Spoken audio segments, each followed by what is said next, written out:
Byron caught an infection. He just wasn't strong enough, I suppose. He died earlier this morning. Did you hear about Byron? Yeah. Poor kid. I guess the only consolation was it spared him wondering whether the disease he had was going to, you know, do what it did. That doesn't make it any better. How do you know? If Byron had gone into remission and then had to spend his whole life wondering whether the disease he had would have come back, maybe he wouldn't have coped. Yeah, but you don't know that. No, I guess I don't. Marilyn and Mr. Fisher must be feeling pretty bad. I imagine so. Poor kid didn't get much of a life. No. But he was never old enough to worry about what he was going to face either, so maybe that's a good thing. Hi, Dad. Oh, good day, mate. You all right? Yeah, I'm fine. I was just thinking about poor little Byron. Yeah. I was talking to Edward about him. And he said that it's better for Byron to die now. He what? I'm not explaining it very well, but the way he said it, it sort of made sense. He's talking absolute rot. Oh, Dad, but what he meant was it's better for Byron to die now instead of growing up and being sick. I don't believe this. Where are you going? Let's straighten that boy out. I want a word with you. Mr. Stewart. Don't you Mr. Stewart me. What's this nonsense you've been putting into Duncan's head? I'm sorry, what nonsense would that be? Making him believe that young Byron's better off dead. No, that wasn't my intention at all. Oh, no, it's all very well for you, isn't it, eh? You're fine, you've got no problems at all. I mean, what would you know about battling a disease? Nothing, Mr. Stewart. Nothing at all.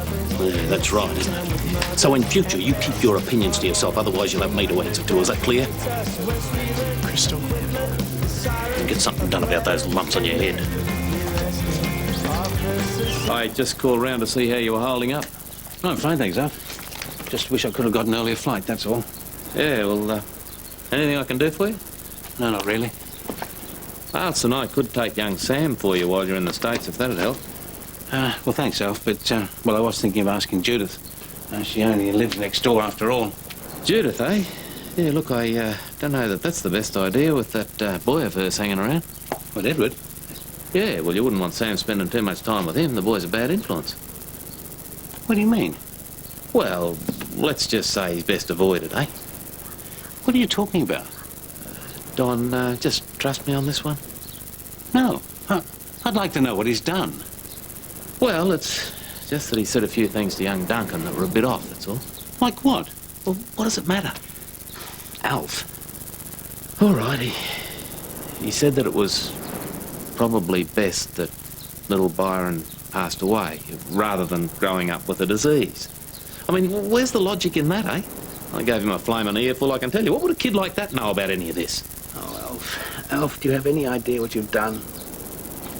There's a very good chance that Edward might be growing up with an illness, a very serious one, Huntington's disease. It's a neurological disorder. It attacks the central nervous system and leaves the person virtually with no muscle control at all. It's a terrible disease. And Edward's got this, you say?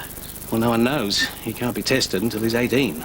But his father had it, and there's a 50% chance that Edward's got it. Still reading, eh? As you so acutely observe, yes. Listen, mate, about what I said before, I wanted to apologise. I was way out of line. You were? Yeah, I was. I had a yarn to Don Fisher and, well, he explained to me about this Huntington's disease. That You spoke to Mr. Fisher? Yeah. But don't worry, your secret's safe with me. I won't tell a soul. That's not what I'm worried about. Excuse me.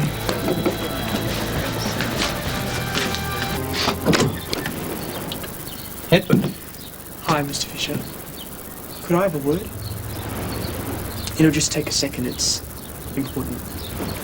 Yes, of course. Come in. Thanks.